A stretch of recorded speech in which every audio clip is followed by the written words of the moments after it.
사도행전 12장 1절에서 10절의 말씀을 읽으실 때 하나님의 음성으로 들으시기를 바랍니다. 같이 읽겠습니다. 그때 헤로드 왕이 손을 들어 교회 중에서 몇 사람을 해하려 하여 요한의 형제 야고보를 칼로 죽이니 유대인들이 이 일을 기뻐하는 것을 보고 베드로도 잡으려 할세 때는 무교절 기간이라 잡음의 옥에 가두어 군인 대식인 네페에게 맡겨지키고 6월절 후에 백성 앞에 끌어내고자 하더라. 갇혔고 교회는 그를 위하여 간절히 하나님께 기도하더라. 헤롯이 잡아내려고 하는 그 전날 밤에 베드로가 두 군인 틈에서 두 쇠사슬에 매여 누워 자는데 가족분들이 문 밖에서 옥을 지키더니 호련히 주의 사자가 나타나매 옥중에 광채가 빛나며 또 베드로의 옆구리를 쳐 깨워 이르되 급히 일어나라 하니 쇠사슬이 그 손에서 벗어지더라. 천사가 이르되 띠를 띠고 신을 신으라 하거늘 베드로가 그대로 하니 천사가 또 이르되 겉옷을 입고 따라오라 한대 베드로가 나와서 따라갈새 천사가 하는 것이 생시인 줄 알지 못하고 환상을 보는가 하니라. 이에 첫째와 둘째 파수를 지나 시내로 통한 쇠문에 이르니 문이 저절로 열리는지라. 나와서 한 거리를 지나매 천사가 곧 떠나더라. 아멘. 감리교회 창시자인 요한 웨슬레가 미국 조지아주 선교사로 가기 위해서 미국행 배를 탔습니다. 근데 그 배에는 한 무리의 그리스도인들이 조지아주 인디아 선교를 떠나는 그러한 그리스도인들도 함께 타고 있었습니다. 배가 얼마쯤 있다가 심한 풍랑이 일어나면서 웨슬레는 순간 죽음에 대한 공포를 느끼게 됩니다. 선교지에 도착하지도 못하고 나는 이 배 위에서 죽는구나. 그렇게 죽음의 공포가 휩싸이게 되고 두려움에 떨게 되었습니다. 그런데 한쪽에 있던 한 무리의 그리스도인들이 평안한 모습으로 찬송을 부르며 하나님께 기도하는 모습을 보게 됩니다. 그리고 하나님께서는 그들의 기도에 응답하셔서 풍랑이 잠잠해졌고 폭풍 가운데서 구원을 받게 됩니다. 풍랑이 멎은 후에 웨슬레가 그들에게 찾아가서 물었습니다. 당신들은 어떻게 이 풍랑 속에서도 그렇게 평안할 수 있으며 찬송하며 기도할 수 있습니까? 그러니까 우리는 우리를 도우시는 하나님을 믿습니다. 우리는 우리를 도우시는 하나님을 믿습니다. 나도 하나님을 믿고 지금 하나님의 복음을 전하기 위해서 조지아주 선교사로 가는 마당인데 저들의 믿음은 나의 믿음과 얼마나 어떻게 다른가? 이 풍랑과 죽음의 위협 속에서 자기는 죽음에 대한 공포와 두려움을 가지고 떨고 있었는데 오히려 저들은 그 풍랑 속에서도 찬양하고 기도하며 평온한 모습을 간직할 수 있었던 그 믿음이 도대체 무엇인가? 믿음에 대해서 고민하고 믿음에 대해서 생각하게 하는 그러한 내용이 존 웨슬레의 전기의 첫 부분에 나오는 이야기입니다. 하나님께서는 자신을 의지하고 은총을 구하는 자들에게 도움의 손길을 베풀어 주신다고 하는 사실입니다. 오늘 본문에 나오는 예루살렘 교회는 바로 그러한 교회였습니다. 예루살렘 교회는 첫째로 주님의 은총에 대한 기대를 가졌습니다. 1절로 5절의 말씀입니다. 본문의 배경을 보면은 스데반의 순교 이후에 예루살렘 교회는 두 가지의 어려움을 직면하게 되었습니다. 스데반이 왜 죽었습니까? 예수 전한다고 해서 사람들이 스데반을 죽여버리는 겁니다. 교회가 얼마나 크게 위축되겠습니까? 얼마나 많은 사람들이 죽음에 대한 공포와 두려움에 사로잡혔겠습니까? 그러한 죽음에 대한 공포와 두려움이 예루살렘 교회에 고스란히 그대로 다 전달되었습니다. 그래서 11장 29절 30절에 보면은 설상가상으로 유대 전역에는 큰 흉년이 일어나가지고 예루살렘 교회는 바울과 시라를 통하여서 이방 교회의 도움을 받고 있었습니다. 경제적으로 너무나도 어려웠습니다. 두 번째로는 본문 1절 4절에 보여주고 있는 것처럼 예루살렘 교회는 헤롯 바로 아그리파라고 하는 사람으로부터 심한 박해를 받고 있었습니다. 특히 헤롯 아그리파는 야고보 사도를 죽여버렸습니다. 그래서 야고보 사도가 순교를 당합니다. 스데반이 죽었죠. 야고보 사도가 죽었죠. 그리고 유대인들에게 인기를 얻으려고 기독교의 수장이라고 할 수 있는 베드로를 체포하여서 감옥에 가두어 두었습니다. 예루살렘 교회는 경제적인 어려움에다가 교회 지도자들의 관원에 의해서 죽음을 당하는, 그리고 수장이라고 할 수 있는 베드로가 옥에 갇히는 이러한 이중 삼중의 핍박과 고통을 당하고 있었습니다. 누가 보더라도 핍박 속에서 지도자를 잃은 예루살렘 교회는 곧 멸망하고 말 것이다, 곧 무너지게 될 것이다, 그런 생각들을 하고 있었다는 겁니다. 그러나 이 위기에서 예루살렘 교회 성도들은 절망하지 않고 하나님께 간절히 매달려 기도하게 됩니다. 이러한 때에 본문 5절을 보면은 이에 베드로는 옥에 갇혔고 교회는 그를 위하여 하나님께 간절히 빌더라. 하나님께 간절히 빌더라고 하는 것은 하나님께 간절히 기도하였다는 겁니다. 베드로가 옥에 갇혔고 교회는 베드로를 위해서 하나님 앞에 간절히 기도합니다. 만약에 베드로가 감옥에 갇힌 것을 두고 현대 교인들은 뭔가 잘못이 있어서 그랬겠지, 뭔가 죄를 지어서 그렇겠지, 그래서 많이 들어본 얘기 아닙니까? 지난주에 영화 본 내용도 그 아이가 병에 걸린 것은 부모님의 죄나 모르기는 모르지만 그 아이의 죄 때문에 그렇지 않았겠는가. 교인들이 그렇게 수근거리니까 그 어머니가 상처를 받고 저런 교회는 내가 다니지 않겠다. 여러분, 그게 오늘 우리들의 모습일 수도 있어요. 베드로가 왜 하나님의 뜻대로 살고 하나님의 말씀대로 잘했더라면 왜 감옥에 갇혔겠느냐. 시험당할 수도 있고 상처가 될 수도 있고, 나는 그렇다면 베드로의 가르침을 따르지 않겠다, 그렇게 생각할 수 있지 않겠습니까, 여러분? 근데 초대교회, 이 예루살렘 교회는 그런 생각을 하지 않고 교인들이 합심해서 베드로를 위해서 기도를 해주는 거예요. 교회가 위기가 있을 때에 그 위기를 극복할 수 있는 것은 서로 헐뜯고 누구에게 책임을 뒤집어 씌우는 것이 아니라 모여서 함께 기도하고 함께 그 문제를 해결하기 위해서 하나님 앞에 엎드리고 비는 것밖에 없다고 하는 사실입니다. 핍박과 환난 속에서 예루살렘 교회 성도들은 그대로 주저하지 않았습니다. 왜냐하면 예루살렘 교회는 능히 도울 수 있는 하나님이 계시다는 확신을 가졌기 때문에 그렇습니다. 믿음이라고 하는 것은 하나님이 오늘 우리와 함께 계시다는 확신을 갖는 것이 믿음이라고 하는 거예요. 믿음을 가지면 병 고치고, 믿음을 가지면 출세하고, 믿음을 가지면 사업이 번성하고, 믿음을 가지면 좋은 데 취직하고 좋은 사람과 만나서 결혼하고, 이것이 믿음이 아닙니다, 여러분. 그건 자기 믿음이에요. 성경적인 믿음은 무엇입니까? 주님이 나와 함께 하고 계신다. 이러한 환난과 핍박과 역경 속에서도 주님이 우리와 함께 계심을 믿기 때문에 그들은 베드로를 위해서 간절히 하나님 앞에 기도한 거예요. 왜? 하나님이 우리와 함께 계셔서 우리의 기도를 들어주신다는 확신을 가지고 있었기 때문에.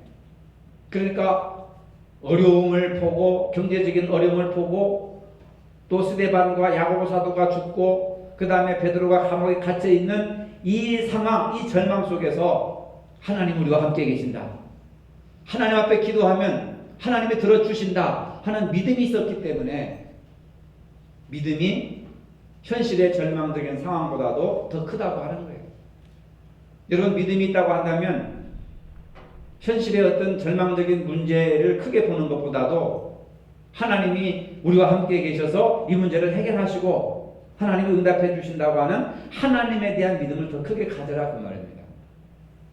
대부분 많은 믿는 사람들도 가정이나 개인적으로 또 국가적으로 교회적으로 어려운 일이 있으면 그 어려운 일 때문에 더 큰 어려움을 드는 거예요. 그 어려움만 바라보는 겁니다.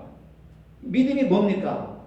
어려움이 있을 때 그 문제를 하나님 앞에 가지고 나가서 기도하는 거, 그것이 바로 믿음이라고 하는 거예요. 여러분, 믿음을 바르게 가지시기를 바랍니다. 그래서 믿음은 내 뜻대로 되는 것이 아니라 아버지의 뜻대로 되어지는 겁니다. 그래서 오늘 본문을 통해서 성경에서 말씀하시고자 하는 것도 당신들이 그렇게 어려움이 있으면 예루살렘 교회처럼 힘을 합하여서 간절히 하나님께 기도해라. 그러면 하나님께서 어떻게 놀라운 방법으로 역사하시는지 그것을 우리에게 알려주기 위해서 본문을 기록했다고 말입니다. 우리는 지금 국가적으로 심각한 경제난에 처해 있습니다.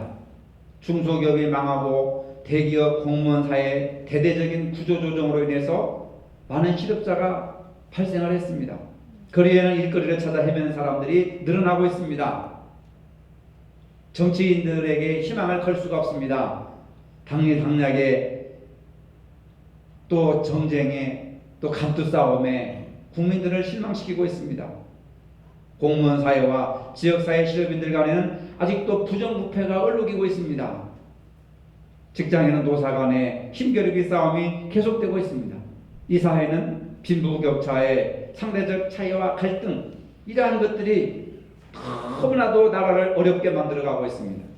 이런 때 우리가 믿음을 가진 우리가 한국교회가 무엇을 해야 됩니까? 하나님의 은총을 구해야 됩니다. 하나님 앞에 자비를 베풀어 달라고 기도해야 됩니다. 정신 차리게 해달라고 기도해야 됩니다. 이 위기 시대에 교회는 하나님 앞에 합심해서 기도해야 됩니다.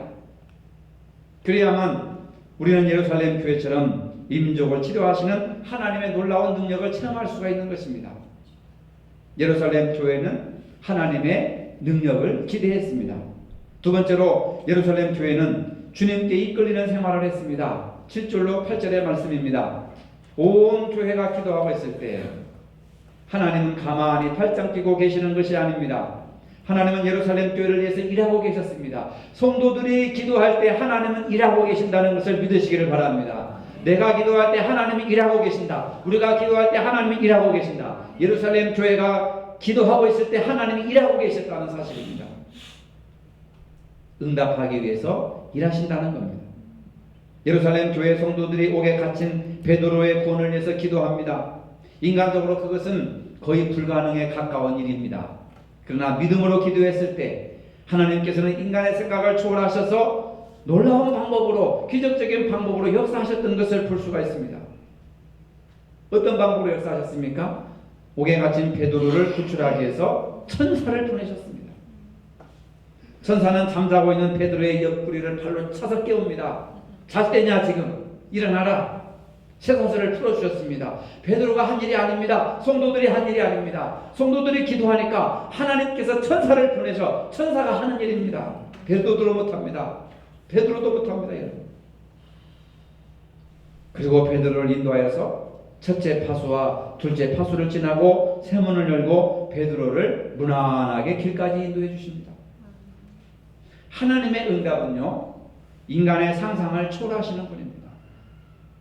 천사의 안내를 받아 감옥을 빠져나오던 베드로도 이게 꿈인지 생시인지 확신이 서지 않습니다.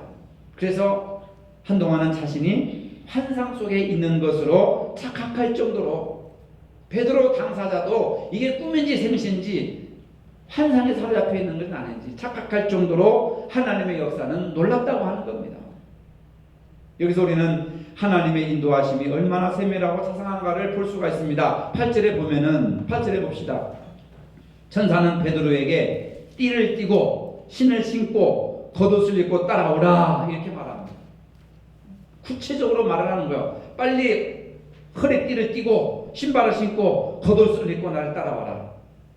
여러분, 하나님은 이처럼 구체적으로 우리를 살피시고 간섭하신다는 것을 여러분 믿으시기를 바랍니다. 이게 믿음이에요.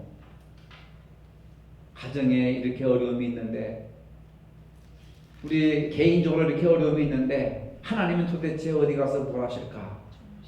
하나님은 내 기도에 왜 이렇게 반응을 안 하실까? 그렇게 생각하다가 절망하고 포기하는 경우가 많이 있어요. 저도 때로는 하나님이 일하심이 너무 더디기 때문에 답답할 때도 있습니다. 우리는 하나님이 120km, 130km, 200km의 속도로 일하시기를 바라는데 그게 믿음이고 응답인 줄 아는데 하나님은 40km의 속도로 응답하시는 하나님. 오래전에 40km의 속도로 응답하신 하나님, 그런 책임이 지금은 없더라고요. 하나님은 하나님의 방법대로, 하나님의 속도대로, 하나님의 방향대로 일하시는 거지. 내가 원하는 속도, 내가 원하는 방향, 내가 원하는 방법대로 일하시지 않기 때문에 응답이 없다고 우리는 절망해버리는 거예요. 포기해버립니다. 기도한다고 다 이루어지는 것이 아니라고 생각해버립니다. 물론 믿음을 가지고 기도하면서 우리가 해야 될 도리가 있는 거죠. 성도들이 구체적으로 모여서 합심해서 기도한 것은 행동입니다, 여러분. 그렇죠? 그럼 우리가 환난 중에만 기도해야 될까요? 바울은 뭐라고 했습니까? 항상 기뻐하라, 쉬지 말고 기도하라, 범사에 감사하라. 환난 중일 때만 기도하는 것이 아니라 항상 기도하라. 맥락은 본문과 다르지만 응답에 대한 실제적인 간증의 이야기가 있습니다. 고속도로 휴게소에 가보면 천안 호두과자를 가끔 사 먹게 되잖아요. 또 선물도 하게 되고. 호두과자를 제일 먼저 만든 사람이 누구일까? 이 호두과자를 개발한 사람은요, 바로 천안 성심교회의 신복순 권사님이라는 분입니다. 나이 많으신 권사님이 천안 호두과자를 개발해가지고 대박을 친 거예요. 이분은 천안에 호두가 많이 있는 것을 최대한 이용해가지고 과자를 만들었습니다. 이것이 히트를 쳐서 천안에는 물론 광고를 하지 않았는데도 입소문이 퍼져가지고 전국 각지에서 주문량이 폭주를 하게 됩니다. 지금은 심지어는 미국, 중국, 일본, 동남아에까지 수출을 하게 되고 있다는 겁니다. 근데 이 신권사님은 이 사업은 하나님이 번창하여 주신 하나님의 사업이다라고 이렇게 고백하고 있습니다. 어떻게 해서 이것이 하나님의 사업이냐면은 돈이 이렇게 조금씩 들어오자 이 권사님은 하나님 앞에 서원 기도를 합니다. 하나님, 저는 결코 혼자가 아닙니다. 하나님과 함께 동업을 하는 것입니다. 지금부터 제가 버는 돈의 절반은 하나님의 것으로 믿고 하나님을 위해 사용하겠습니다. 그렇게 서원 기도를 하고 과자가 몇 봉지 팔렸던 간에 들어오는 수익금을 절반을 딱 나눠가지고 뭐 하는 데 쓰느냐면 교회 짓는 데 씁니다. 그래서 그 권사님이 만든 호주 과자 봉투에는 주 예수를 믿으라, 그리하면 너와 내 집에 구원을 얻으리라, 이렇게 아예 그냥 봉투를 성경 구조로 인쇄를 해가지고 팔아버리는 거예요. 그런데 신권사님은 지금까지 혼자서 예배당 7개를 지었습니다. 이것은 신권사님이 어렵게 살 때에 평생 혼자 힘으로 예배당 7개만 지게 해주세요 라고 하는 기도를 평생 한 거예요. 근데 그 기도가 응답이 되었던 겁니다, 여러분. 신권사님은 하나님이 오라 하실 때까지 앞으로도 계속 이 일을 할 것이다 라고 간증을 하고 있습니다. 오늘 여러분들도 하나님 앞에 거룩한 꿈을 가지고 기도하시기를 바랍니다. 내 평생 교회를 7개 짓겠습니다. 짓도록 도와주십시오. 돈이 어디 있습니까? 그러니까 사업을 하게 해가지고 대박나게 하신 거예요. 지금도 우리가 경부고속도로 타면은 뭐부터 사 먹어요? 호두과자 사 먹잖아요. 그게 그분이 하나님께서 축복해 주신 겁니다. 하나님을 위해서 일하고 하나님을 기쁘게 하고 영화롭게 하기 위해서 기도할 때 하나님이 왜 응답 안 해주시겠습니까? 우리의 정욕과 욕심과 우리의 자존심과 내 유익을 위해서 채우기 위해서 기도하니까 안 되는 거죠. 이처럼 우리의 기도에 응답하시는 하나님은 세밀하신 하나님이라는 겁니다. 하나님께서는 우리가 우둔하여 미처 구하지 못한 것까지도 한치의 오차도 없이 세밀하게 챙겨주시는 분이시라는 겁니다. 그래서 마태복음 7장 7절에 구하라 그러면 너에게 주실 것이요, 찾으라 그러면 찾을 것이요, 문을 두드리라 그리하면 너에게 열릴 것이니, 구하는 것이 믿음이요, 찾는 것이 믿음이요, 두드리는 것이 믿음인 줄로 믿으시기를 바랍니다. 오후에 예배 시간에 지난주에 영화 본 거 그거 좀 소감을 나누려고 합니다. 굉장히 은혜 받았지 않았습니까? 구하는 것이 믿음이요, 찾는 것이 믿음이요, 두드리는 것이 믿음이다. 그렇게 할 때 누가 열어주십니까? 하나님이 열어주시는 거예요. 천사를 통해서 열어주시든 다른 사람을 통해서 열어주시든 의인을 통해서 열어주시든 권력을 통해서 열어주시든 그건 우리가 생각하면 안 돼요. 하나님이 하시는 거다. 우리는 믿고 기도하는 것밖에 없는 거예요. 이게 믿음이라고 하는 겁니다. 기도는 하나님과 우리가 또 다른 관계를 맺는 겁니다. 그래서 관계를 잘 맺어야 기도가 응답되는 거예요. 하나님과 관계가 좋지 않은데 들어주시겠습니까? 여러분들 사람도 관계를 잘 맺어야 그 사람이 부탁하면 어쩔 수 없이 들어주는 거 아닙니까? 근데 원수 관계에 있는데 돈 꾸러 가가지고 돈 빌려달라면 빌려주겠어요? 안 빌려주잖아요. 그러니까 사람과의 관계도 좋아야 되고 하나님과의 관계도 좋아야 기도가 응답되는 거예요. 그게 바로 하나님과의 관계를 좋게 하는 것이 뭐예요? 신앙생활입니다. 그래 어려웠을 때 하나님 도와주세요 기도하는 것이 믿음이고, 믿음 생활 잘하려면 뭘 잘해야 돼요? 하나님과의 관계를 잘해야 돼요. 그렇죠 여러분? 예배 잘 드리고 봉사하고 순종하고 기도하고 성실하게 자기 직분 열심히 잘 감당할 때 하나님이 기뻐서 복을 주시지 않겠습니까? 세 번째로 예루살렘 교회는 확신을 갖는 신앙을 가졌습니다. 9절로 10절, 11절까지 말씀인데, 환상 속에 있는 것으로 착각하고 있던 베드로는 거리로 나와가지고 천사가 떠난 후에야 비로소 내가 지금 석방됐구나 하는 것을 깨닫게 됩니다.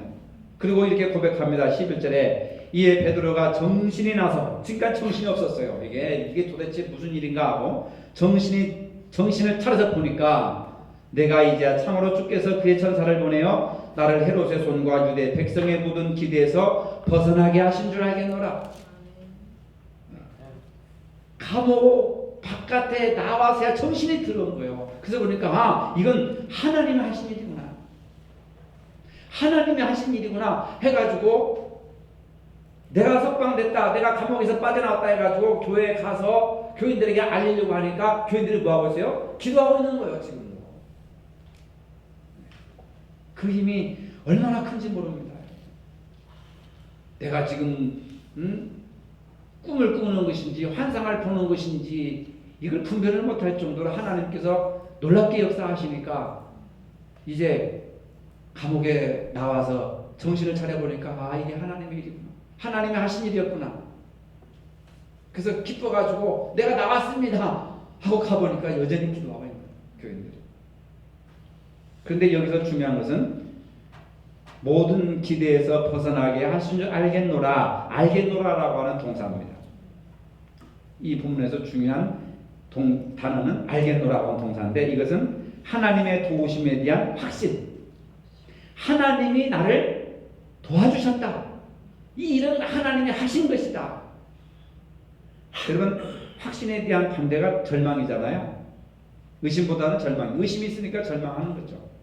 하나님의 능력 있는 사람들도 때로는 절망에 빠졌습니다. 엘리야가 그랬죠. 욥이 그랬죠. 요나 같은 사람들도 우리보다 더 신앙도 크고 위대한 사람인데도 절망에 빠졌습니다. 엘리야 같은 경우는 하나님 차라리 나를 죽여주세요 그랬어요. 요나 같은 경우도 나를 그냥 죽여주세요 했습니다. 얼마나 절망감이 크면 나를 죽여달라고 했겠습니까? 근데 그 위대한 어떤 사람들도 절망에 빠질 수밖에 없었던 이유는 뭐냐면 자신의 형편에 너무 집중했기 때문에 그래요. 눈앞에 펼쳐진 현실만 바라보니까 죽을 수밖에 없고 죽고 싶은 밖에 생각이 들지 않습니다. 근데 하나님은 우리에게 현실의 어려움만 바라볼 것이 아니라 그 모든 것을 주관하시고 역사하시는 하나님을 바라보고 그분의 음성을 들으라고 말씀하시는 겁니다. 그래서 나의 등 뒤에서 나를 도우시는 주. 지금 나는 곤고해서 죽고 절망해서 죽고 어려워서 죽고 싶지만은, 그러나 너의 뒤에서 역사하시는 하나님의 손길을 바라보고 너와 함께 하시는 하나님의 은혜를 한번 체험해봐라. 여러분, 우리가 살고 있는 현실은요, 문제투성입니다. 문제없는 사람 있습니까? 이 중에서? 나는 지금 날마다 천국에서 삽니다. 자녀 걱정 하나도 없고 건강 걱정 하나도 없고 직장 걱정 하나도 없고 나는 행복합니다. 100% 나는 행복합니다. 만족합니다. 하는 사람이 있겠어요? 아마 힘들 거예요. 현실은 늘 문제투성이죠. 그런데 믿음은 현실 앞에 절망하지 말아라. 그겁니다. 현실 앞에 절망하지 말아라. 왜? 하나님이 나와 함께 하시기 때문에. 예수님이 나와 함께 하시기 때문에. 이 세상은 힘들어야 할 일, 슬퍼해야 할 일, 눈물 흘릴 일, 죽을 일이 쌓여있습니다. 찬송가 486장에 보면 저는 이 찬송 별로 안 좋아하는데 이 세상에 근심된 일 많고 곤고한 일 많고 죄악된 일 많고 죽을 일 쌓였도다 이렇게 막 탄식하는 겁니다. 어려운 상황과 문제만을 바라보면 낙심되고 불안하고 불평이 생깁니다. 매사에 짜증이 납니다. 도와줄 사람도 없다고 절망하게 됩니다. 심지어는 하나님 앞에 원망합니다. 때로는 사람에게 서운한 마음도 듭니다. 왜 나를 도와주지 않지? 왜 형제들이 나를 도와주지 않지? 그러나 주님만 바라보면 모든 의문이 풀려지게 되는 겁니다. 왜 이런 일이 나에게 일어났는가? 왜 이런 일이 지금 나에게 일어났는가? 왜 아직도 그 상태로 계속 고통을 당해야 되는가? 그리고 현재 나는 어떻게 해야 되는가? 하나님 앞에 기도할 때 그 문제가 풀어지고 해결받는다 그 말입니다. 위기 상황을 극복할 수 있는 지혜와 능력을 얻게 된다는 것을 믿으시기를 바랍니다. 베드로는 감옥에서 죽을 고비를 느꼈고 하나님께서 천사들을 보내서 그를 풀어주신 이 사건을 자기 평생의 가장 중요한 영적인 진리로 깨닫고 있는 겁니다. 자기가 어떠한 어려움에 처했을지라도 하나님을 의지하고 기도하면은 하나님께서 반드시 구원해 주신다는 확신을 갖게 된 거예요. 옥에 갇혔을 때 고난으로 베드로는 실망했을지도 모릅니다. 이제 여기서 끝나는구나 하고 절망했을지도 모르겠습니다. 그러나 만일 옥에 갇히지 않았다면 옥문을 열고 자신을 구원해 주신 하나님의 놀라운 능력과 성도들의 기도의 능력을 체험하지 못했을 것입니다. 베드로는 감옥이라고 하는 고난의 학교를 통해서 보호하시며 인도하시는 하나님을 더욱더 확실하게 믿을 수 있었던 계기가 되었다는 겁니다. 우리는 때때로 베드로처럼 캄캄한 인생의 고난을 맞을 수도 있습니다. 사방을 둘러봐도 빠져나갈 구멍조차 보이지 않는 칠흑 같은 어둠에 갇혀 있을 수도 있습니다. 그러나 우리가 그 가운데서 낙심하지 않고 하나님의 은총을 구한다면 그 고난의 자리가 하나님의 사랑을 체험하는 은총의 장소가 된다고 하는 사실입니다. 그리고 우리는 이 고난을 통해서 우리를 도우시며 구원해 주시는 하나님을 확실하게 믿게 되는 것입니다. 시편 기자는 이렇게 고백합니다. 고난당하는 것이 내게 큰 유익이라 이로 인하여 내가 주의 율례를 배우게 되었나이다. 사랑하는 성도 여러분, 예루살렘 교회는 경제적, 신앙적 큰 어려움에 직면해 있었습니다. 많은 사람들이 교회가 무너질 것이다, 문 닫을 것이다 라고 이렇게 이야기를 했습니다. 인간적으로 아무 희망이 보이지 않는 그런 교회였습니다. 그러나 그들은 하나님의 은총을 믿고 구했습니다. 그럴 때 하나님께서 기적적인 방법으로 역사하셨습니다. 베드로와 교회는 이 사건을 통하여 자신들의 기도에 세밀하게 응답하시는 하나님의 사랑을 확신할 수가 있었습니다. 우리는 이를 통하여 환난 가운데 하나님을 의지하고 은혜를 구하는 것이 얼마나 중요한 것인지를 깨달아야 한다는 사실입니다. 지금 우리는 어떤 환경에 처해 있습니까? 여러분 가정과 자녀들은 어떤 환경에 처해 있습니까? 낙심하지 마시고 하나님의 은총을 구하시기를 바랍니다. 절망적인 상황, 문제 있는 상황은 바로 하나님 앞에 하나님의 은총을 구하라고 하는 하나님의 사인입니다. 하나님의 신호라고 하는 겁니다. 그러면 하나님은 우리의 기도에 응답하시고 우리의 삶을 인도해 주신다고 하는 사실입니다. 이러한 하나님의 은총을 통해서 살아계신 하나님을 더욱더 의지하며 믿음으로 살면서 날마다 승리하는 저와 여러분들이 되시기를 축복합니다. 걸어가신 하나님, 여러 가지 어려움이 있을 때 낙심하지 말고 하나님께 소망을 두고 기도하는 저희가 되게 하여 주시옵소서.